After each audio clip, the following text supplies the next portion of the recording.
The Stone Zone, with legendary Republican strategist and political icon and pundit Roger Stone.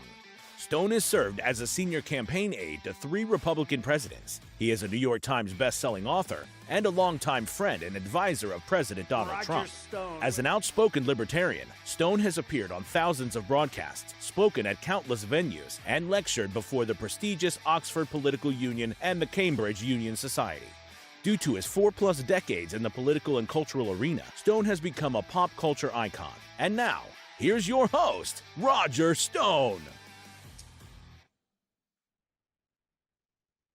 Ladies and gentlemen, Troy Smith, your co-host here, filling in for Roger Stone. But don't go anywhere because we've got words from Roger, really urgent stuff. Roger's in Washington, D.C. right now, a historic day.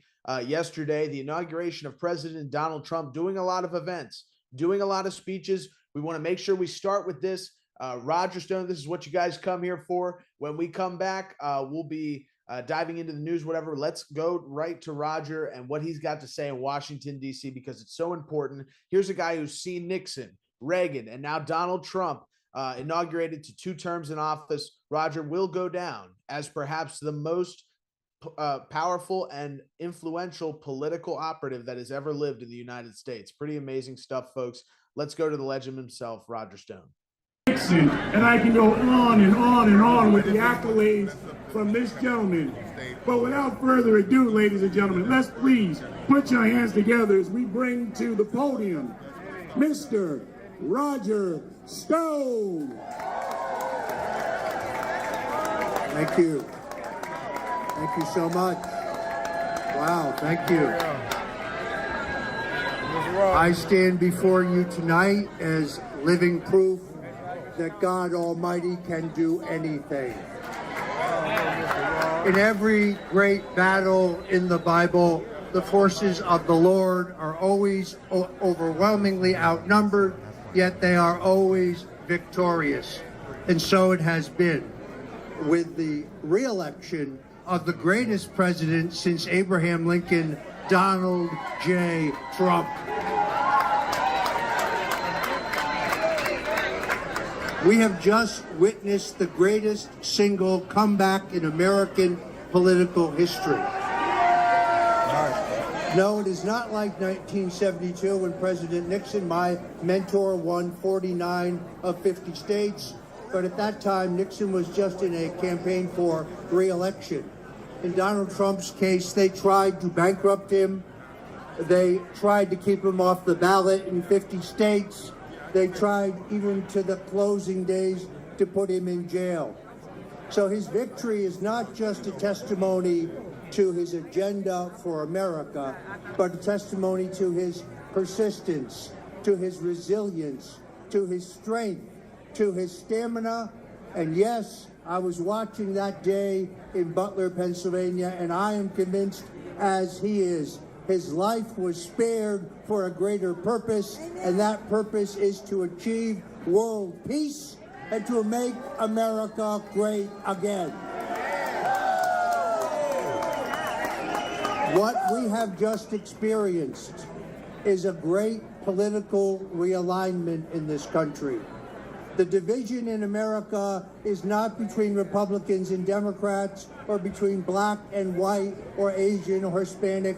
It is a division between the globalists, those who are for endless war because it is so profitable, those who oppose free speech, those who are into the poisoning of our children by big pharma and big food, and those on the other side who favor peace, who favor free speech, and who want to get to the bottom of why this country has an epidemic of chronic childhood illness and why the drugs that are being given to our families are not safe or effective, no matter how profitable they may be for some. My friends, I want to first of all pay tribute to my good friend, Pastor Mark Burns. There is no greater apostle for freedom. There is no greater apostle for the Lord. When I went through my tribulation, when I was targeted by the thugs in the Mueller witch hunt, He was my spiritual advisor. He is the man who, among others, but principally him, who said, turn your burden over to the Lord. Confess your sins, get right with God, and I promise you, he said, the Lord will lift you up. He will deliver you from your persecutors. And indeed, it went down exactly that way. I remember standing in a field with several hundred, actually several thousand other Christians when I reaffirmed that I would be redeemed in the blood of the cross. And from that moment, everything in my life, everything in my family's life changed. The Lord has stepped in once again, and he has saved this nation. We were this close to annihilation. Yes, the election of Kamala Harris would have been the end of the United States as we know it. Now we are led by a man of courage, a man of stamina, a man of strength, and a man of persistence. I can tell you that in his own most recent fight, not against just the forces of the Democrats and the fake news media in the election, but in this tsunami of lawfare against him, there was not a day that he flinched. There was not a day that he bowed. There was not a day that he was dispirited, because he is the ultimate warrior for the American dream, and he will return peace and prosperity. In fact, I say to you, we are on the verge of a golden age. Let's call it the age of Trump. It will be an unprecedented age of peace, prosperity, security, justice, and law and order. God bless you.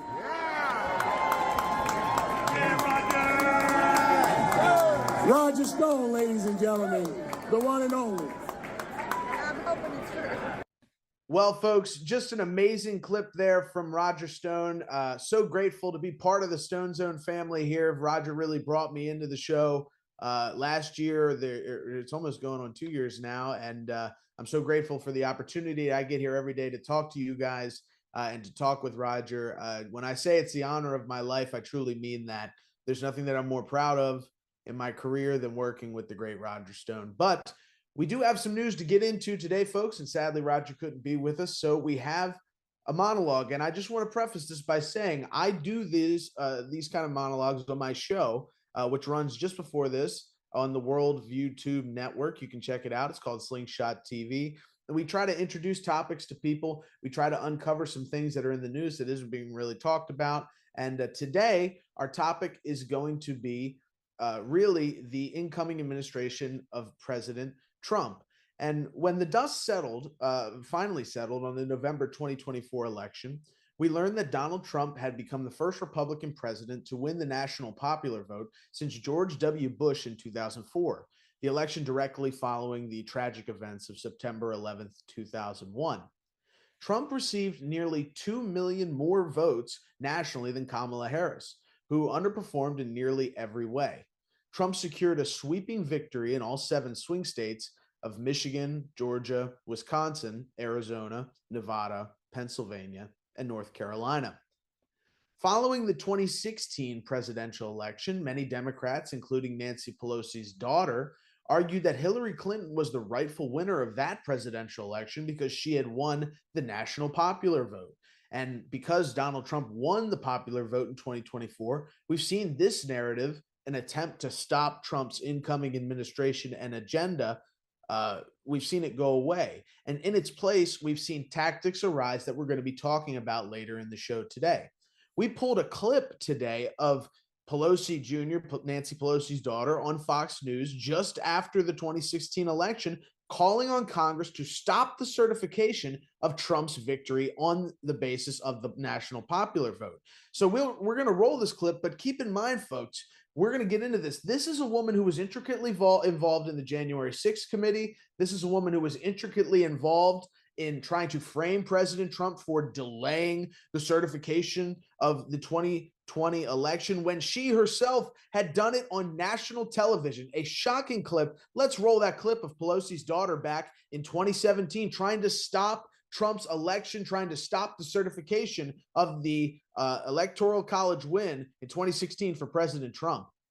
I apologize for being cynical here. Then I'm thinking when you get 50 of the 51 electors who have gathered who are Democrat, they necessarily are not going to switch their votes as a result. Is this really about hurting Donald Trump and the credibility of his election and nothing more? This is really about finding out the truth about what role the Russians played in hacking our election. You do the same if it were reversed. If it was reversed, Neil, you know and I know that the congressional Republicans would already have held hearings first thing Monday morning. Oh, so I don't know let's that, be real. but you would be the same. You would be urging the same meeting of electors to study this information. We have to find out the information. We've asked for declassification of information from this administration. You would have the same zeal and robust attitude about getting this out and to the public. I would want to know if they hacked the election on behalf of. I'm always for more transparency.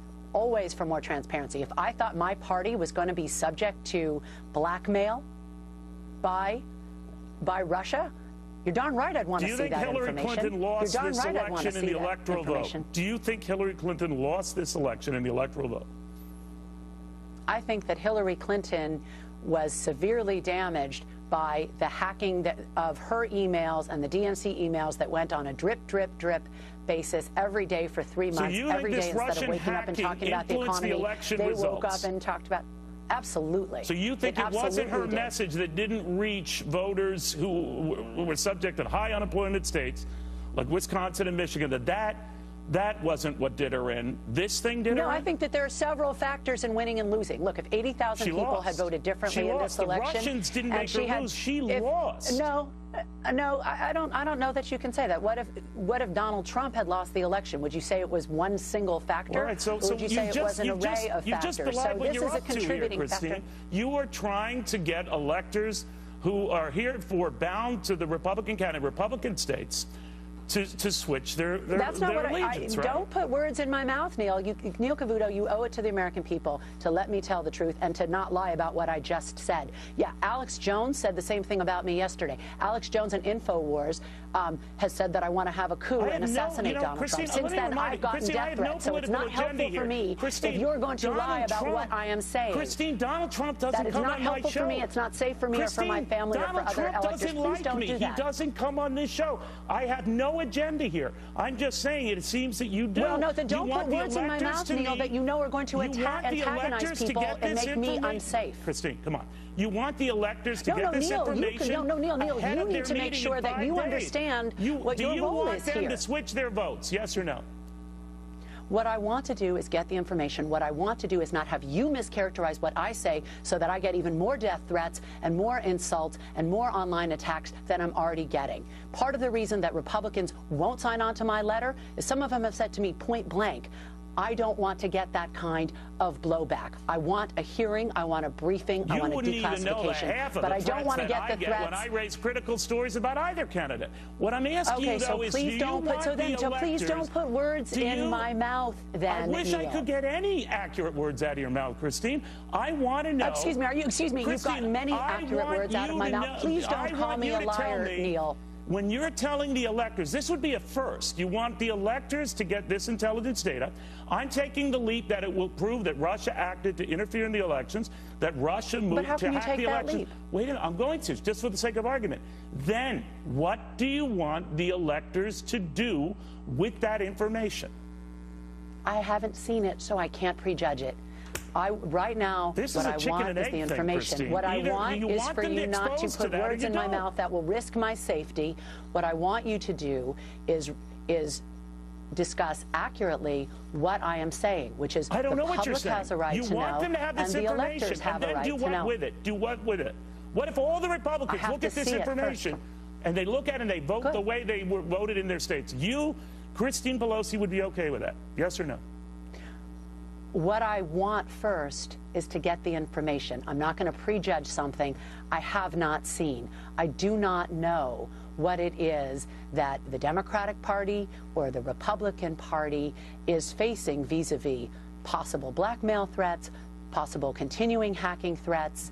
But I'm very concerned about it as an American citizen, and I'm certainly concerned about it as a member of the Electoral College.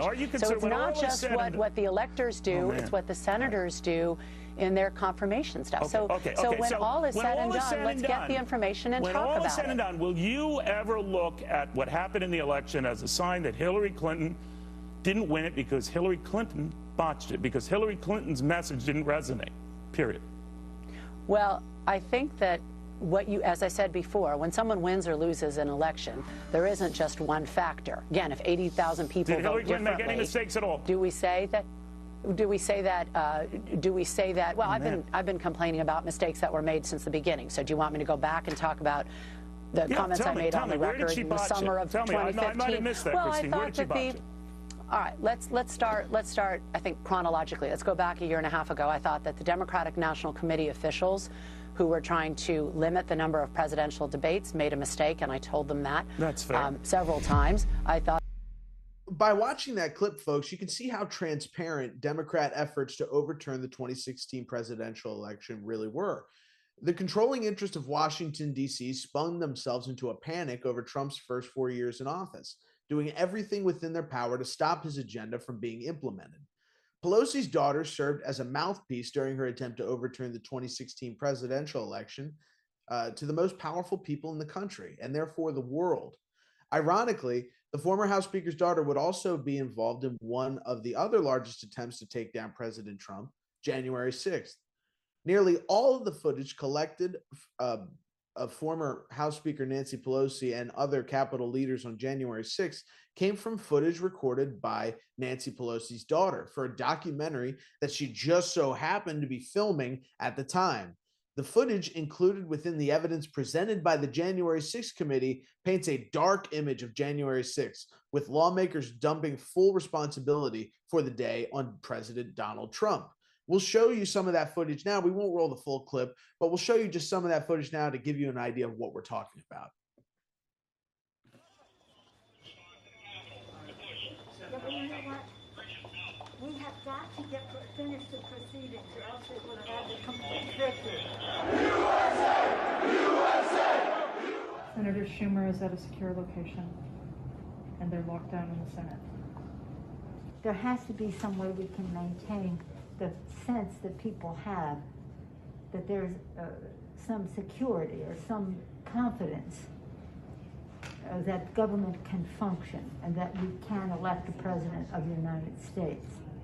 Did we go back into session? We did go back into session, but now apparently everybody on the floor is putting on tear gas masks to prepare for a breach. Well, I'm trying to get more information. They're putting on their tear gas masks. I can't. We need an area for the House members. They're all walking over now through the tunnels. Bring her out! Bring her out here! Hey! We're coming in if you don't bring her out! I'm going to call up the effing Secretary of DOD. We have some senators who are still in their hideaways. They need massive personnel now. Can you get the Maryland National Guard to come too? I have something to say, Mr. Secretary. I'm going to call the mayor of Washington, D.C. right now and see what other outreach she has to other police departments, as Senator Leader Hoyer has mentioned. Get him up! Officer down! Get him up! Get him up! Hi, Governor. This is Nancy. Governor, I don't know if you have been approached about the Virginia National Guard. Mr. Hoyer was speaking to Governor Hogan, but I still think you probably need the okay of the federal government in order to come into another jurisdiction. Thank you. Oh my gosh, they're just breaking windows. They're doing all kinds of. It's really that they said somebody was shot. It's just horrendous, and all at the instigation of the President of the United States. Okay, thank you, Governor. I appreciate what you're doing, and if you don't mind, I'd like to stay in touch. Thank you. Okay. Thank you. Bye-bye. Virginia Guard has been called in. Yeah, I'm just talking to Governor Northam. Yeah. And what he said is they sent 200 state police and a unit of the National Guard. They're breaking windows and going in, obviously. And so you see there, the image painted by that footage, mostly from Nancy Pelosi's daughter, paints the image that Donald Trump is responsible for everything that happened on January 6th. But footage later revealed from Pelosi's daughter, Cruz, showed a completely different picture. The former House Speaker taking full responsibility for the events that took place on January 6th. And we have that video here. This was not included in the January 6th committee, but was leaked just months ago leading up to the election. A completely different picture. Let's take a look at this leaked footage that was ignored and really pushed to the side by the committee, perhaps illegally. We have responsibility, Terry. We did not have any accountability for what was going on there, and we should have. This is ridiculous. You're going to ask me in the middle of the thing when they've already breached the inaugural stuff that should we call the Capitol Police? I mean, the National Guard? Why weren't the National Guard there to begin with? They thought that they had sufficient resources. That is not a question of how they have. They don't know. They clearly didn't know, and I take responsibility for not having them just prepare for more. There you have it, folks. I take responsibility. So what we saw in the January 6th committee wasn't honest or accurate. And the fact that Pelosi's daughter has had footage leaked after the ending of the January 6th committee that completely contradicts every piece of footage that was used only highlights how selectively edited the footage used by the January 6th committee really was. Perhaps this is why Joe Biden has pardoned nearly every member of the January 6th committee before leaving office, ensuring that there is never proper accountability for the skewed narrative produced by this fraudulent committee or the lives they destroyed in the process of creating that narrative. What else does Nancy Pelosi's daughter have on film? What other footage haven't we seen from the darkest day in American history? If January 6th is truly as dark and important as the New York Times would have you believe, then the truth has to be released. In fact, it was the New York Times that infamously claimed that a staffer of Mike Pence was carrying a nuclear football, which is illegal. A member of the military is by regulation of the federal government tasked with carrying this nuclear football. We pulled a picture of an example of a person carrying it. You can see there, it's handcuffed to them, actually. This is what it takes to carry around one of these nuclear footballs. And the vice president is supposed to have a backup nuclear football that the military members carry around. But the New York Times infamously claimed in their January 6th coverage that this nuclear football was being illegally carried by a staffer. And this is exactly why we have to ask the question, what exactly happened following the 2020 presidential election? What was the involvement of former chairman of the Joint Chiefs Staff, Mark Milley, who was also pardoned by President Joe Biden? From the way our media has bragged of Milley himself and the politicians have acted, it seems that the United States was forcibly overtaken before Inauguration Day on January 20th, 2021. We must know the truth about this day. Did Mark Milley overthrow the United States government and usurp the president of the United States? By his own omission, yes. And it appears that for now, he and those who coordinated with him got away with it. And all we can do at this point is ask honest questions about what happened and work to ensure under this current administration that it can never happen again. But as we move into this next Trump administration and we examine the tremendous victory that was the 2024 election, we have to recognize that the 4 years of failure by those attempting to stop President Trump have only sharpened their wit as it pertains to how they will level their attacks. Members of Congress won't be so bold as to put their plans out into public this time. Maybe, just maybe, people like Nancy Pelosi won't be as bold as to use their own daughter to create footage and really edit it and throw away footage that makes them look bad in order to craft a narrative that can be used to attack Pelosi's chief political opponents.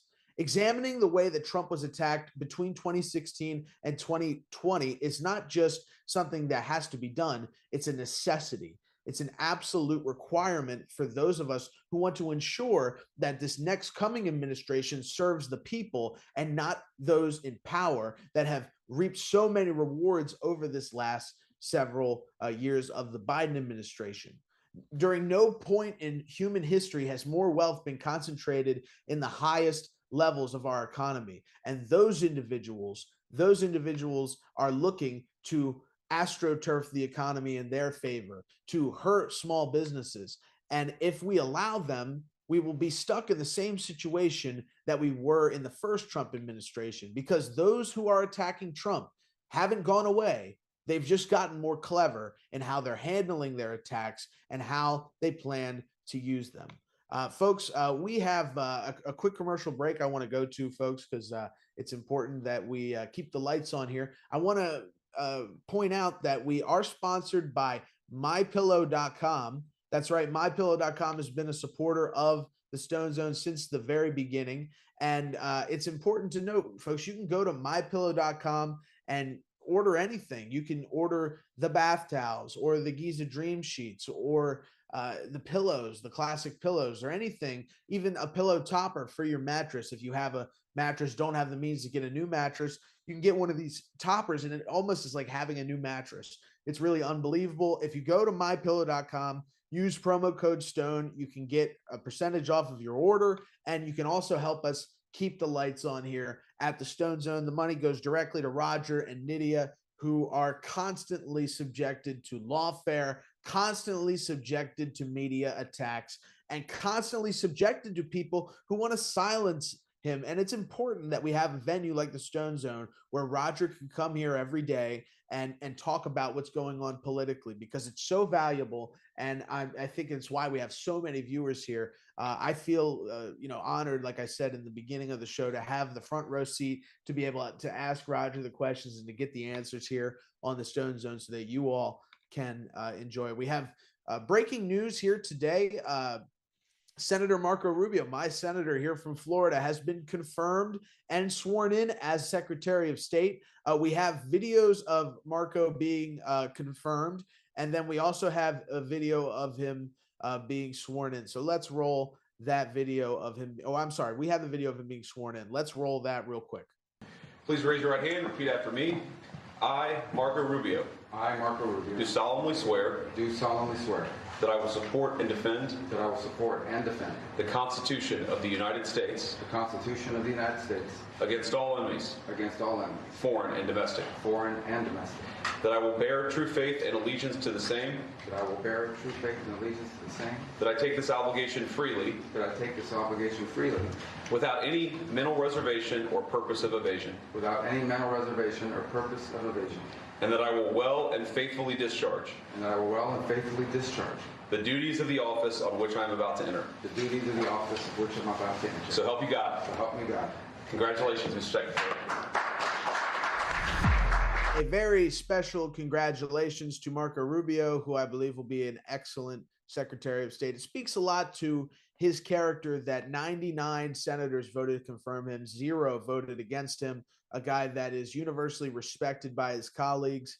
And the fact that Trump has a Secretary of State right away, who I believe will be working towards the America First agenda, I'm very happy with that. And there's a lot of people out there who don't like Marco Rubio, who look at some of his donors and say, oh, we're worried about what his intentions may be. I don't think that this is an issue. I think that Marco Rubio is a strong defender of liberty. And more importantly, he understands communism in a way that very few people do. He understands the threat of China's resurgence across the globe and how they're pushing into places like Central America, South America, Africa, and the Middle East. And he's hawkish, but he doesn't see war as the means to address these. In fact, Marco has actually stated that he's going to be anti-war and that he's working immediately to end the conflict in Ukraine. So let's play. We have a really short clip here of Secretary of State Marco Rubio talking about how he's going to deal with Ukraine. Let's roll that clip because I just agree with him 100% here. A great statement and good to see. I believe that he was among the senators who initially supported the war in Ukraine, and to see him make a 180 on this in the coming Trump administration, in the Trump administration that's here right now, we don't have to say it's coming anymore. is here. But to see him change his tune on this, to be part of this administration, I think that's great. Let's roll that clip. I think the promise the president made, really, if you look at it, is it's going to be the priority. It's going to be the official policy of the United States that the war in Ukraine needs to come to an end. It is a stalemate.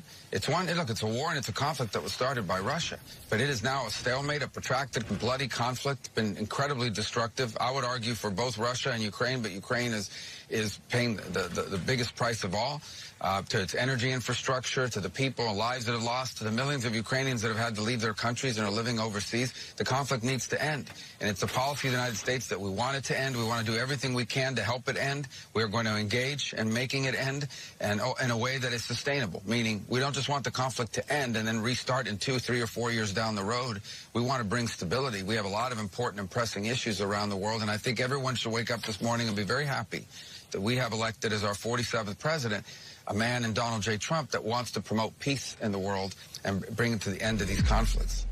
Well, there you have it, folks. That's exactly right. We want to see an end to these conflicts because I believe when you look at the result of these conflicts, the beneficiary ultimately is China. I think that the Hamas-Israel conflict keeps the eyes away from the true enemy in the Middle East, which is Iran. Now, I'm not a proponent of war with Iran. I think Iran is a terrible country, and I think that its people have been enslaved by its government. Iranians themselves are not bad people. A lot of them that come out of the country are good people, especially ones who have had to flee the terrorist state that is there, that is the chief sponsor of terrorism. And we have to really understand what's at play here, we have to acknowledge what's going on in the energy production, because as President Trump has showed us, energy policy really is at the forefront of all politics, and smart energy policy can make good effects on the economy in ways that we just can't even imagine. And it lowers prices, it lowers transportation costs, it lowers manufacturing costs, it lowers everything. Driving energy prices down is the chief engine of Trump's economic boom following 2016. And I believe it'll be the chief economic engine of his boom in 2024, because we're going to see a spike in energy production, and your electric bill is going to be less, and my electric bill is going to be less. And that's going to be really great for the country. We're also going to see grocery prices fall as a result of that. You'll obviously pay less at the pump. It's all good, folks. But when we examine the Middle East and what's going on there, we have to understand that Iran under the Biden administration has become the top oil importer to China. So nobody sends more oil to China than Iran. And China is using Iranian oil to power their economy. And in turn, China is working in the Middle East to soften anti-Iranian policy and also utilizing Chinese assets in the United States and Chinese influencers or people who have been influenced by China in the United States within government to soften policies on Iran and to bring Iranian plants into the U.S. government, like Ariana Tabatabai over in the Pentagon, who is an Iranian plant. I mean, admits that she's working on behalf of Iran. It's even alleged that she leaked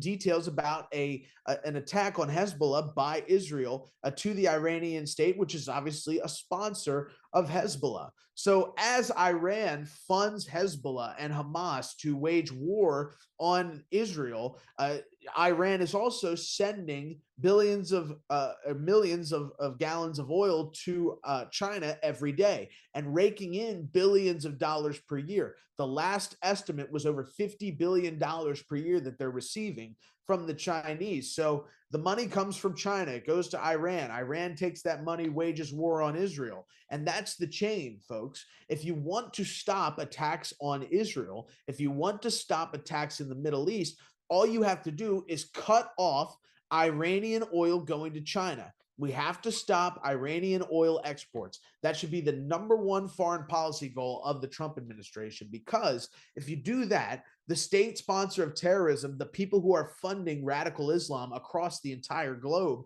they lose all of their money. All of their money is through oil that they either steal from Iraq and ship to China, or that they get in their own country and they ship to China. That's where all of it's coming from. You stop their oil trade, you stop their aggression in the Middle East, and you'll stop these barbaric terrorist attacks. The part of the problem during the during the Biden administration has been that the UN has lifted these heavy sanctions put in place by the Trump administration on the Middle East. One of the people that's going to be a heavy player in fixing policy in the Middle East is UN UN Ambassador Elise Stefanik, who was at her nomination hearing today. We have some footage from that. Elise Stefanik, a great representative who has to target Iranian oil exports from the UN level. We need to see UN sanctions on China if they refuse to take away the Iranian oil. They refuse to stop using it and stop sending money to the #1 state sponsor of terrorism, or they're sanctioned. You either, and you have to sanction Iran. You have to stop their oil exports. It's the only way to stop terrorism globally. Let's roll Elise Stefanik today. I support President Trump's commitment to bringing this war to a resolution, to stop the killing, and he campaigned on that issue, and he feels very deeply, and I support that. And I believe it falls squarely in line with the founding mission of the United Nations to bring international peace and security. If you look at my record over the course of my time on the House Armed Services Committee and the House Intelligence Committee, I have a very strong record when it comes to deterring Russia, pushing back on Russia, including during President Trump's term, voting for defensive lethal aid to Ukraine. I believe peace through strength is our strongest deterrence, and I'm very proud that during President Trump's first term, it was the only president where Putin did not invade another country because of that strong peace through strength leadership and the rebuilding that we passed through the National Defense Authorization Act and President Trump signed into law. So I think our effort should be my effort will be supporting President Trump's mission to bring that to a resolution and to deter Russia in the long term. Well, there you have it, folks. A very eloquent supporter of President Trump and Elise Stefanik. I knew that she would be a great representative when I saw the clip of her questioning Christopher Wray in the U.S. House over illegal spying and the possibility of Crossfire Hurricane 2 coming up. I think that we need to have a full investigation because there's a good chance that President Biden and President Trump were both being surveilled during this administration by the corrupt FBI under Christopher Wray. The fact that he refused to answer the question when Elise Stefanik raised it should be alarming to everybody. We have great news also today that Trump's Treasury Secretary, Scott Bessent, a friend of Rogers, I know he's been on the WABC show. I'm not sure if he's been on the StoneZONE. I don't believe so, but he's definitely been on the WABC Roger Stone show, which we're so happy and proud of. Let's roll the clip of Scott Bessent being confirmed. Huge news and fantastic news, really. I move that the committee favorably report the nomination of the Honorable Scott Bessent of South Carolina to be Treasury Secretary. Is there a second? I second. Having been duly seconded, the clerk will call the roll. Mr. Grassley. Aye. Mr. Grassley, aye. Mr. Cornyn. Aye. Mr. Cornyn, aye. Mr. Thune. Aye. Mr. Thune, aye. Mr. Scott. Aye. Mr. Scott, aye. Mr. Cassidy. Aye. Mr. Cassidy, aye. Mr. Langford. Mr. Langford, aye. Mr. Daines. Aye. Mr. Daines, aye. Mr. Young. Mr. Young, aye. Mr. Barrasso. Mr. Barrasso, aye. Mr. Johnson. Aye. Mr. Johnson, aye. Mr. Tillis. Aye. Mr. Tillis, aye. Mrs. Blackburn. Mrs. Blackburn, aye. Mr. Marshall. Aye. Mr. Marshall, aye. Mr. Wyden. No. Mr. Wyden, no. Ms. Cantwell. Ms. Cantwell, no. Mr. Bennett. Mr. Bennett, no. Mr. Warner. Aye. Mr. Warner, aye. Mr. Whitehouse. No. Mr. Whitehouse, no. Ms. Hassan. Aye. Ms. Hassan, aye. Ms. Cortez Masto. Ms. Cortez Masto, no. Ms. Warren. No by proxy. Ms. Warren, no by proxy. Mr. Sanders. No. Mr. Sanders, no. Ms. Smith. Ms. Smith, no. Mr. Lujan. Mr. Lujan, no. Mr. Warnock. No. Mr. Warnock, no. Mr. Welch. Mr. Welch, no. Mr. Chairman. Aye. Chairman votes aye.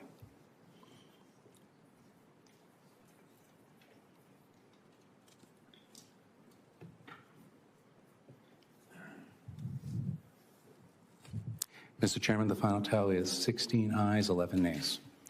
Thank you. The nomination is reported favorably.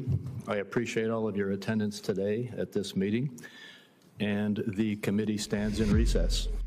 There you have it, folks.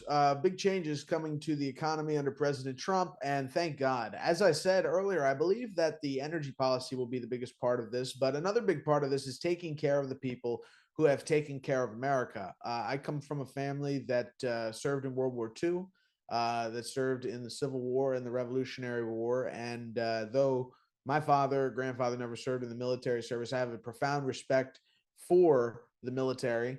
I don't claim to be braver than any man who has signed up for the military, because I have the utmost respect for those people. I also have the utmost respect for our law enforcement officers. And I think that it's crucial during this next Trump administration that we work to correct the wrongs of the Biden administration. You know, the veterans in this country were treated really horribly under the Biden administration.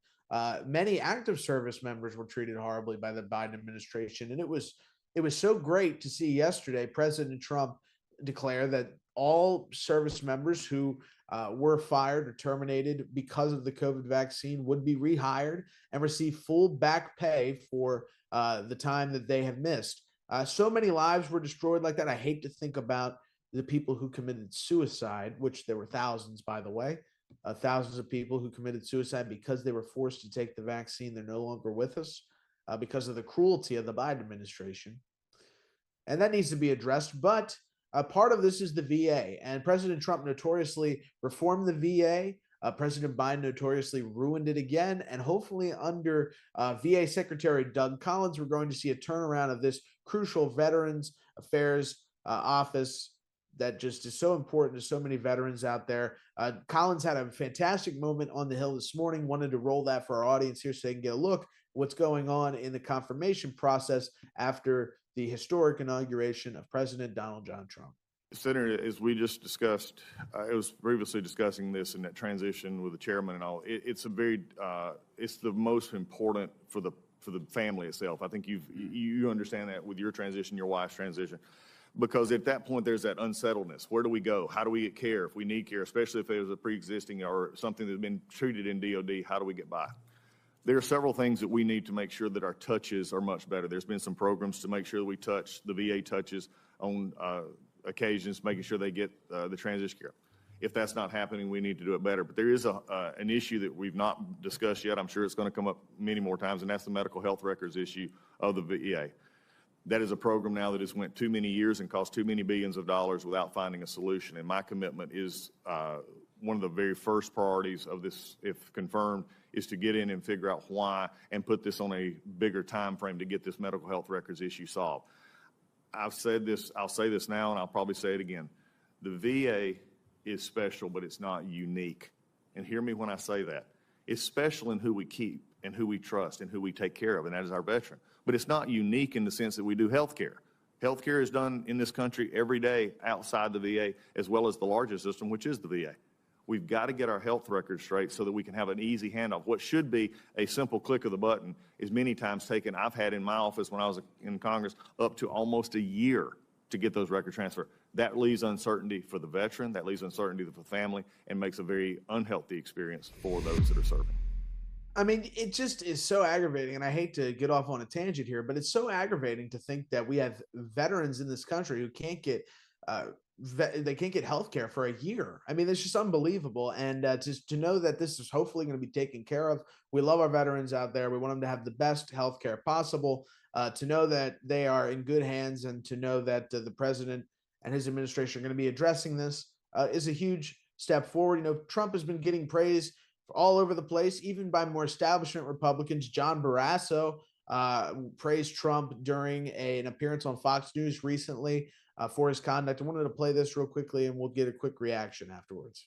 First, President Trump is off to a very strong and a very fast start. I thought that the speech yesterday was so uplifting, outstanding, optimistic. It's what we want to hear as Americans, that the golden age of our country, of America, begins right now. That's what people wanted to hear. That's what people, Dana, in our home state of Wyoming, were looking for, and I've been hearing from them throughout the day. The executive orders were critical on the energy, on the environment, on the economy, on the border. All of those things are so critical for our country, for the safety and the prosperity of America.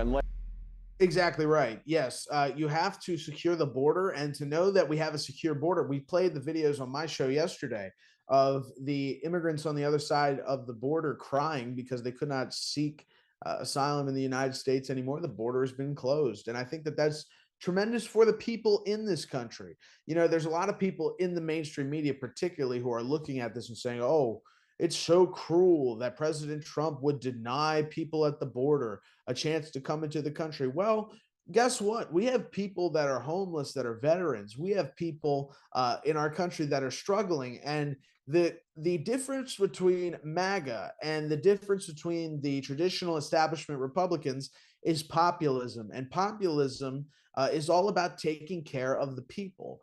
And when you look at how the people have been taken care of in this country in the last 30, 40 years, many establishment Republicans, including George Bush and others, have kicked our most important Americans in the teeth. And President Trump is the first Republican in many generations to come and say, no, I'm not going to kick our most important people in the teeth. I'm going to come after you, the political establishment who made this situation and ruined this country and made it what it is. What it is a problem right now, folks. What it is a problem because President Trump's speech, you see the reaction to that. People say, oh, it's the first uplifting speech. Well, yes, because for so many years now, we've been looking back at the past, and that's all there's been, instead of looking towards the future and being excited about what has been. Elon Musk touched on this just yesterday. We've talked about it here on the StoneZONE, and I've talked about it for my entire career. And part of this is infrastructure. You see, under the Biden administration, they passed billions, hundreds of billions, even trillions of dollars in infrastructure spending. But really what that money was for green energy, solar panels, wind farms, things that don't work, things that don't improve the lives of Americans. In fact, they make them more difficult. So we need real infrastructure updates in this country, and we have to do it efficiently, and we have to do it now because there's places where bridges are collapsing. We saw just in Maryland a couple of years ago, or last year, I'm sorry, the bridge, the Frederick Key Bridge, or the Francis Scott Key Bridge collapsed. And it's just terrible that we have billions and trillions of dollars flying out of the Treasury every year for supposedly infrastructure, yet nothing ever gets better. We have news this morning from Caroline Leavitt, President Trump's press secretary, that there's going to be a huge announcement for infrastructure coming in the next few days. Let's roll that clip. Great anticipation for what President Trump has in store.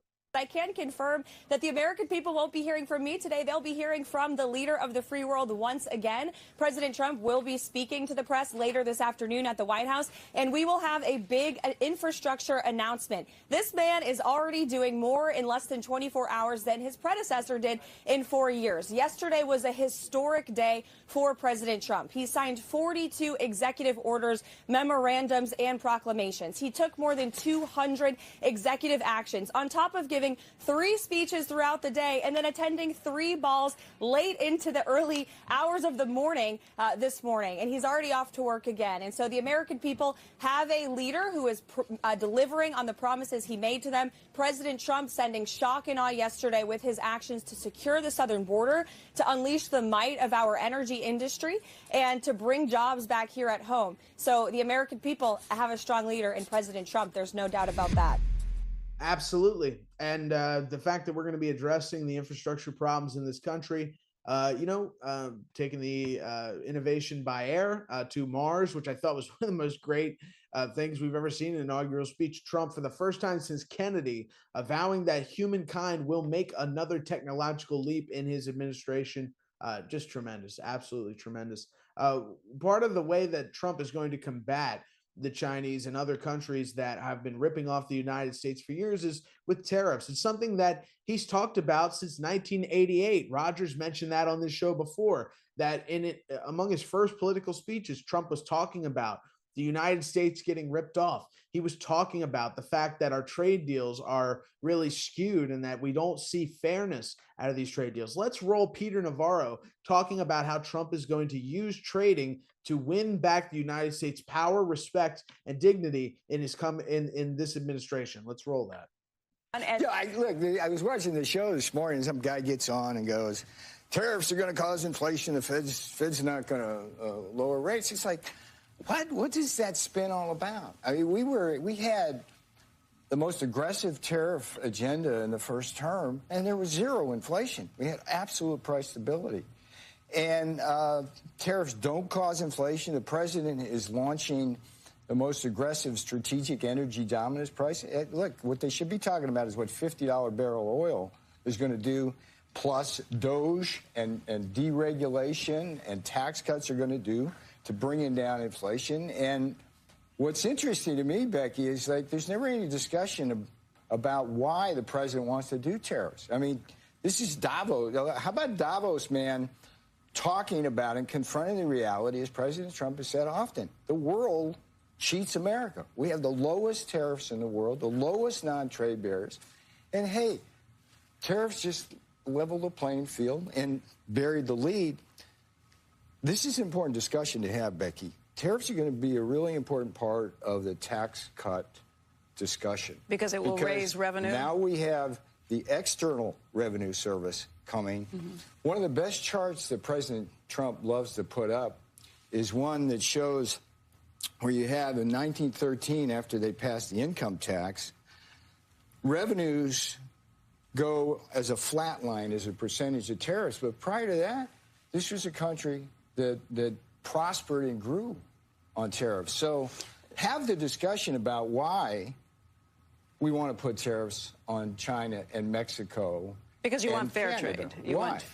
want fair trade. You don't want to feel like you are carrying. No, not those tariffs. Those tariffs are about stopping the flow of fentanyl and contraband From killing Mexico. Americans. Why don't we have that discussion instead of just talking about, is he going to do tariffs? Because if you don't understand the logic, then you can't answer the question. So here's the thing about the fentanyl, and I want to make this clear. It's a terrible thing, but the only reason that fentanyl can affect United States citizens is because drugs are not legal.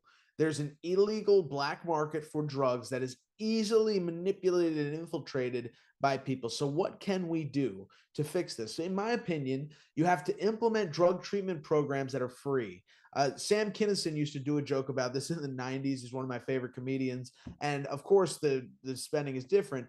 But I believe the joke was something like, they say for $10,000, you can go to a rehab facility and get off of drugs. Well, folks, if you have $10,000, you don't have a drug problem yet. And that's the point. The people who need treatment, the people who seek it, usually can't get it. And it's usually because of government regulation. It's usually because of the fact that the government stuck their nose in everything in healthcare and made it more expensive. So you have to have readily available drug treatment centers, I believe, and you have to have readily available drugs for sale, prescription basis, perhaps. We already do this for so many substances, and there's people that would argue that going out on the street and buying heroin from a dealer isn't that different from going to a doctor and getting a prescription for oxycodone. In fact, there's a lot of people who look at some of the drugs they give kids, whether that's Adderall, which is practically methamphetamine with a prescription label, and say what you guys do with the prescription label is far more dangerous than what the drug dealers out there do. So if you want to stop fentanyl, truly, I don't think you do it with tariffs. I think you have to address the problem. First off, they have to examine why people want to do drugs. Where is the drug problem most prevalent in the United States? The middle of the country, the heartland of the country. And I guarantee you go to the towns where it's a almost all white population, and they have a bombed out factory building, and they have a bombed out warehouse building, and they have cities that look like they've been abandoned for 30 years. And you look around and everybody's on drugs. Now, you're not going to fix that. And you're not going to fix people popping pills and stuff by putting a drug treatment center in the middle place and say, hey, it's free, come on in. Because in order to stop people from doing drugs, you have to examine why they're doing drugs in the first place. And I think a lot of people in this country are doing drugs because their industry is gone. They don't have faith that tomorrow is a better day. And I know that Trump can say that in inauguration speech, but I'm looking forward to seeing the policies put in place, implemented to make that a reality. And I think we're starting to see that by closing the southern border. And I would hope we move towards a place where we can address the illegal black market of drugs in this country, that we can use the medical system that we already have to allow drug users to have access to safe, unpoisoned drugs. I think you would see a big turnaround in this country. And, you know, for those who say, oh, you saw, you know, we've talked about this here on the Stone Zone before. Drug legalization has made marijuana much safer. It's made it much better, and it's created an industry that brings in billions of dollars to state governments across the country. There's no reason that there should be a state that has illegal marijuana and a state that has legal marijuana right next to it. One state where you can use it freely, and the other state, if you're caught with it, you could face federal crimes for up to 30 years in prison. This is no way to treat American citizens. This is no way as a big brother to sit up there and smack the Americans and say, you can't do that. You can't do that. And the fact that the government is obsessed with telling people just say no, you can't have drug legalization and fighting. I've seen it myself, you know, these wars against individuals who dare have a substance that might be subject to legalization in the next few years. These people are destroyed. And so we have to look at the situation as almost like parents of children and say, if the American people are children, how can we make this best? And the best way to do it is to eliminate the drug black market. And in the process of doing that, by the way, you're not just saving people with fentanyl. You're saving people who are gunned down by gangs. You are taking away the largest revenue source for the cartels. Many millions of dollars, billions of dollars of these drugs come directly from Mexican cartels. And I know the Chinese are really major players in the fentanyl game, but overall the drug trade, that's run by the cartels. Imagine if we cut off, much like we deal with Iran, by cutting off their money source, we deal with the cartels by cutting off their money source, legalizing drugs on a prescription basis. They're already manufacturing most of these drugs with a different prescription label already in pharmacies and manufacturers across the country. So in order to address the fentanyl epidemic, I disagree with Peter Navarro a little bit there. I don't think tariffs are the way to do it. Perhaps you can slow the fentanyl flow, but I don't think really that's what this is about. You have to address, one, why people are doing drugs, which I think they will with the economic agenda. And two, you have to offer readily available treatments. And three, I think the ultimate step in cutting off black market fentanyl sales and cutting off these cartels is to legalize a lot of these drugs on a prescription basis. We have a clip last night of President Trump. You know, one of the biggest lies of the election, we talked about this yesterday, was that President Trump does not respect the military. We saw Trump pay homage to the military last night, talking to service members in Korea during one of his inaugural balls. Let's roll that great clip. Hello, everybody. How we doing over there? How's Kim Jong-un doing? How are you? How do you hear me? That's a good-looking group of people, isn't it? Thank you for being with us, please. Yes, I hear you fine. Sir, I'm Lieutenant General Chris Lee, Commanding General 8th Army. This is Command Sergeant Major Raman Baldwin.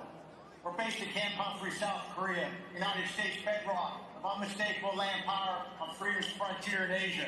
Protection of both homelands, sir. It's a profound honor to stand before you today, representing our incredible team here in Korea. We're deeply grateful for this opportunity to be part of this occasion. Sir, on behalf of the brave men and women who serve under my command and the thousands of dedicated service members that are part of the joint team in Korea, congratulations on your victory as the 47th President of the United States. Welcome back, Mr. President. Sir, we'll be privileged to host you here in Korea soon. You can see firsthand the lethality of our soldiers here, how our formations are, our fight tonight focus, and our ironclad commitment to the defense of Korea and our homelands. To meet the families who serve alongside our warfighters, sir. Pacific victory, sir. How about that? Games with. There you have it, folks. Well, I'm Troy Smith, your host today. If you like today's show, please go ahead and follow the Stone Zone on Rumble. Go give Roger a follow on Twitter. And if you like what I had to say, you can check out my show, Slingshot TV. You can find it at Slingshot News on Twitter, Facebook, TikTok, wherever. We're pretty much on every platform. So I hope you enjoyed the show today. God bless you. We'll be back with Roger in the Stone Zone tomorrow. God bless you. Have a good evening. A man who's gone through hell, but he's kept going, and he's smart, and he's strong, and people love him. Not everybody, but people love him and respect him. Roger Stone. Where's Roger Stone?